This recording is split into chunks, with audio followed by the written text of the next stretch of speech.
আমরা খ নম্বর অঙ্কটা নিয়ে আলোচনা করব। চলো খ নম্বরে কী দেওয়া আছে একটু দেখি। Log x 25 = 2। ওকে, ডান। তো এখন কি করব, এই এক্সের ওপর এই 2টা পাওয়ার হয়ে যাবে, আর এই 25টাকে আমরা এখানে লিখব। ঠিক আছে, ওকে, ডান। এখন দেখো, এখন এখানে যদি রুট স্কোয়ার থাকে তাহলে এই পাশে গেলে কী হবে, 25-এর উপরে রুট হয়ে যাবে, আর 25কে রুট করলে কত হয়, এক্সের মানটা 5 হয়। ঠিক আছে, এটাই অ্যান্সার।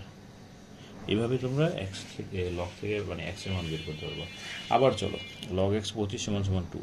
এখন এই নিচেরটার উপরে উপরেরটা পাওয়ার হয়ে যাবে, কি হয়ে যাবে, পাওয়ার হয়ে যাবে, আর সাথের যে সংখ্যাটা সেটা ডান পাশে বসে যাবে। এখন এখানে স্কোয়ার আছে, এই পাশে গেলে কী হবে, রুট হবে। তাহলে 25কে রুট করলে কত হয়, 5 হয়। ঠিক আছে, তাহলে এটাই হলো তোমার অ্যান্সার। সো তোমরা এটা একটু বারবার টেনে দেখে নিও।